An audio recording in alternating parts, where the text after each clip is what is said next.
28th year of thoroughbred racing at Remington Park. Has it been 28 years? That's impressive. We just keep moving along. He's Chris Kotulak from Remington Park. We're here to highlight the upcoming thoroughbred season that kicks off next weekend at the park. And Chris, there's a lot of things we need to touch on. Derby Day. You're going to be honoring the legendary jockey Cliff Berry. We can get into some American Pharoah action as well. But let's just start with yet another season, thoroughbreds. Throw out the first horse next weekend. Yeah, well, I want to start by saying thanks for having me here with you again. Thank you for being here. Yeah, I appreciate that. It's great to see the evolution of the studio. This is my third time back. We'll get some tally lights next time. Everything looks great. I love it. It is the start of a thoroughbred season. Yeah, we just had our 25th anniversary, surprisingly, 3 years ago, if the math is right, 28th season. What I like about the thoroughbred season is that while it is longer than the quarter horse season, it seems like there are milestones that just hit you one right after the next. We have our opening weekend at Remington Park, and that is coming up this weekend, or this August 14th is when we start off at Friday, 7 o'clock post time. But we get through all of the hype and fanfare and the big races then. And then next thing you know, we're talking about the Oklahoma Derby, which is on Sunday, September 27th. That's a 1:30 post time, daytime racing. And there's so much of the buildup of the Oklahoma Derby. We can talk on that a little bit later. Then there's Oklahoma Classics, which comes up about a month, less than a month later. And then we start talking about our big 2-year-old race at the end of the year called the Springboard Mile. That race is a springboard for horses to get onto the Derby picture. 2-year-olds become 3-year-olds at the stroke of midnight on December 31st in thoroughbred racing. And so the horses that have run well at age 2 and run for good races, then we'll see how good they are as they go through the Triple Crown races leading up to the Kentucky Derby. We mentioned a little bit before we started here, is Remington Park a potential destination for some of the horses that we saw through the Triple Crown series this year? Yes, it is for sure. And the Springboard Mile, we left off there, we'll pick up there. 4 2-year-olds, evolving 2-year-olds. These are horses that trainers, horsemen, owners are thinking, hey, I might have something other than ordinary here. And you just sort of keep testing them, running them against better horses. And by the time they leave Remington on our closing day, we've got the big $250,000 Springboard Mile. You'll figure out if you've got something that is Derby worthy. And if that happens, many of those horses surface at Oaklawn Park for their Derby campaign. So that's good to see. As far as our Oklahoma Derby goes, well, we are on the calendar after the Triple Crown races, the Derby, the Preakness, and the Belmont. So frequently we'll get horses that have come off of those races and then are looking to find a race after the Triple Crown races. So it's kind of the garden spot. And then for a 3-year-old that is looking for the Breeders' Cup action, which is at the end of the year in October, early November, it's really the last big race for a horse to run as a 3-year-old before they face the older competition, which, as you know, a young lad facing more mature rivals can be difficult. Yes, absolutely. Thoroughbred racing, we're talking with Chris Kotulak from Remington Park. Wednesdays through Saturdays, race time, post time, 7 p.m. Through December, I believe.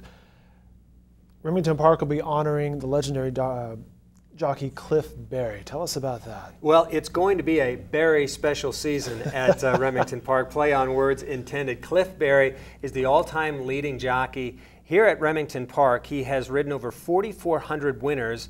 More than half of those have come right here at Remington Park. He's won 15 jockey titles at Remington. And to try to put that into sports speak beyond horse racing, it would be, I guess, tantamount, equivalent to Troy Aikman and what he did with the Dallas Cowboys for his span of racing. Maybe Nolan Ryan to kind of consider the regional. I know we've gone down south of the Red River into Texas there. It's quite all right, though. People love some Nolan Ryan. Durant maybe here with Oklahoma City Thunder Sure. if he stays on for a few more years, which I know a lot of folks are hoping for. But not only did Cliff accomplish so much on the racetrack, because only a handful of riders have ridden more than 4,000 career races, and again with Cliff it's over 4,400. But he just had such a reign here at Remington Park in Oklahoma City, but he did the same thing at Lone Star Park. He's been a leading jockey at a number of the tracks in the area. Aside from his tremendous skill and his very cool demeanor, he's just a class act. As we know in sports and in life, not everybody keeps it together and Very true. and acts professionally and kind of is a role model, but he has been that throughout his career. He's a real family man. That's part of the reason why he is retiring. He wants to spend more time with his wife and his children. So we will miss him because he's been a tremendous friend to horse racing.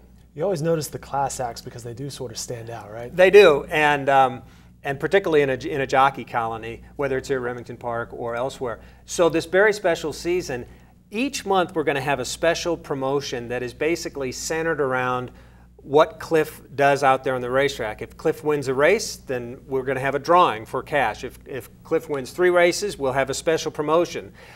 There's a lot of different things, and I don't want to weigh this interview down with talking about each and every month, but I can assure you it will be a very special season, and there will be very good reasons to go out. And even if you don't bet on Cliff's horses, if he wins, you still have a chance to win, and that's what I like. Well, just to underscore the Barry-isms of this interview, Bob Barry and Bob Barry Jr. will be honored this year as well. Yeah, and that's a tremendous tribute as well. I'm a relative newbie on the Oklahoma scene. This is just my 5th thoroughbred season at Remington Park. I never met Bob Barry, either the senior or the junior, but I feel like I knew him from his sportscast on TV, and I think that says a lot about a guy, as I'm sure he liked to be known. So we are changing one of our stakes races, and it's going to be named the Bob Barry Memorial, and it will cover not only Bob Barry Sr., but Jr. And Dale Day, who's my colleague there at Remington Park, he is the official voice of Remington Park, as he is the track announcer and also director of media and publicity. He had some very kind words to say about Bob Barry Jr., about how he understood the importance of Remington Park, and he always did his best to fit in Remington Park when it was appropriate for the size of the race or the size of the event, and we appreciate that in the media. You know, dovetailing off of that, American Pharoah, we're talking about thoroughbreds, and American Pharoah has made its way into the household names and perhaps brought horse racing a little bit to the casual fan maybe. We're actually seeing American Pharoah still race after winning the Triple Crown, after Belmont. He's not just fading away going to the stud farm, not quite yet. We saw him race last weekend, and I believe he has a few more races in him. We hope so, and that's the importance of a Triple Crown winner in thoroughbred racing. And he did win the Kentucky Derby, and he did so as a very popular favorite, and that was cool to see that because he lived up to the hype. Then he won the Preakness, and that was really nice to see that as well. And then, of course, all right, here we go. We've got a chance for another Triple Crown. And in fact, we got it, and it was met obviously with thunderous applause, quite literally. But then it was like, okay, we haven't had a Triple Crown winner in over 35 years. What next? Well, the important thing is for that horse to come back and run. Well, he ran. He ran the first weekend of August, and he just crushed the competition. And so that was very important to see that he continued to, carry the torch, the colors of horse racing. He's going to run again now the end of August in the Travers Stakes, Lord willing, and the creek don't rise. And we need to build off of that. He's not going to save horse racing. Horse racing is it's not doing what it did decades ago, but we're still doing okay. And this surely doesn't hurt horse racing, but as long as he comes back and runs and stays in racing, it's going to be very good for racing. The thing is, after his 3-year-old campaign, there's a multi-million-dollar deal that has him going off to be in the breeding shed, and so he'll have a very good career after his racing. So we really have the Travers Stakes the end of August, and then the Breeders' Cup, which will be the end of October. Probably 2 more races for American Pharoah, but it's been tremendous to see. And I do like the way the media has embraced it. The ratings on the Haskell last year were double this year because of American Pharoah.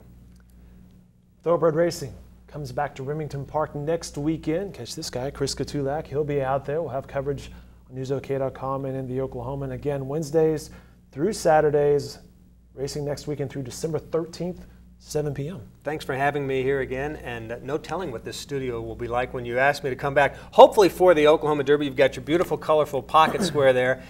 It'll be a derby tie, a bow tie for you and I when we sit next to each other again next time, I hope. I like the sound of it. Okay. All right, hey, best of luck this season. Thank you. Oklahoma Derby, as you mentioned, September 27th. That'll be a daytime post at 1:30. Please get that on your calendar. Very good. Chris, thank you. Thank you.